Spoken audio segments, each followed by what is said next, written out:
महाराष्ट्र क्रांती news, आवाज सर्वसामान्यांचा।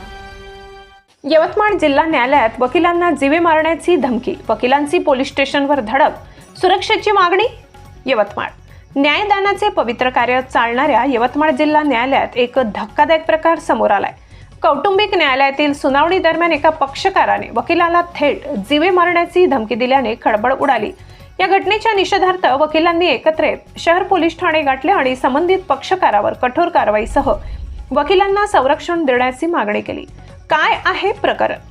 प्रसिद्ध विधिज्ञ ॲडव्होकेट तुषार देशपांडे हे कौटुंबिक हिंसाचाराच्या एका प्रकरणात मुलीच्या वतीने काम पाहत आहेत। या प्रकरणातील आरोपी पक्षकार हा नागपूरचा रहिवासी आहे। संबंधित आरोपी न्यायालयात तारखेवर हजर होत नसल्याने ॲडव्होकेट देशपांडे यांनी कायद्यानुसार त्याच्या विरुद्ध अटक वॉरंट काढण्याची मागणी न्यायालयाकडे केली। याच बाबीचा संतापनावर झाल्याने त्या पक्षकाराने भर न्यायालयात ॲडव्होकेट देशपांडे यांना जीवे मारण्याची धमकी दिली। एकाच दिवशी 2 वकिलांना धमकावले। यवतमाळ न्यायालयात आज केवळ ॲडव्होकेट देशपांडेच नव्हे तर दुपारी दुसऱ्या एका प्रकरणात ॲडव्होकेट जोग यांना देखील अशाच प्रकारे एका पक्षकाराने धमकावल्याची घटना घडली।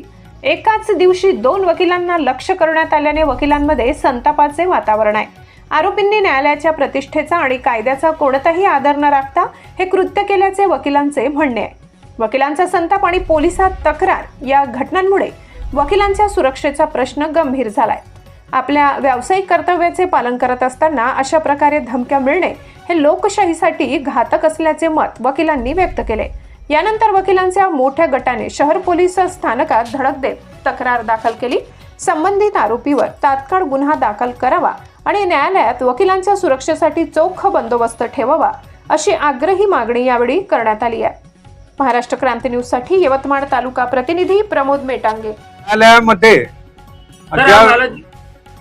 आज यवतमाळ जिल्हा न्यायालयामध्ये ज्या वेळेला फॅमिली कोर्टामध्ये ॲडव्होकेट देशपांडे साहेब यांचं मॅटर चालू होतं त्यावेळेला विरोधी पक्षातील एका पक्षकाराने त्यांच्या विरोधी व्यक्तीने त्यांना बाहेर निघ, तुला मी पाहून घेतो, तुझ्या पोराला उचलून नेतो आणि त्याला अश्लील भाषेत शिवीगाळ केली आणि पाहून घेण्याची धमकी दिल्यामुळे आम्ही त्या विरुद्ध आज सर्व वकील संघटना या ठिकाणी त्याच्या विरुद्ध तक्रार देण्यास आलेलो आहोत आणि आम्ही शासनाला या निमित्ताने विनंती केलेली आहे की त्यावर कठोर कारवाई करण्यात यावी आणि या पलीकडे वकिलांना या पद्धतीने जर कोणी धमकावत असेल तर त्याला कोणत्याही प्रकारची ॲडव्होकेट प्रोटेक्शन ॲक्ट शासनाने लवकरात लवकर लागू करावं अशी सुद्धा मी या प्रसंगी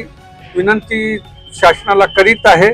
करिता आज आम्ही सर्व वकील मंडळी यवतमाळ बार तर्फे इथं आलेलो आहोत आणि वकील एकता जिंदाबाद, वकील एकता जिंदाबाद, हमचा जो टकराएगा। आज जो देशपांडे सरांवर म्हणजे त्यांना अश्लील शिवीगाळ केल्या गेलेला आहे ते एक धक्कादायक गोष्ट आहे। कारण आम्ही वकील लोक समाजामध्ये न्याय देण्याचं काम करतो आहे।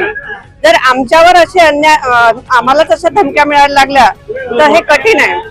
म्हणून आम्ही शासनाला विनंती करतो की लवकरात लवकर त्यांनी आमचा जो ॲडव्होकेट ॲक्ट आहे तो लागू करावा, आम्हाला ॲडव्होकेट लोकांना प्रोटेक्शन द्यावं, कारण ह्या दिवसेंदिवस धमक्या वाढत चाललेल्या आहेत।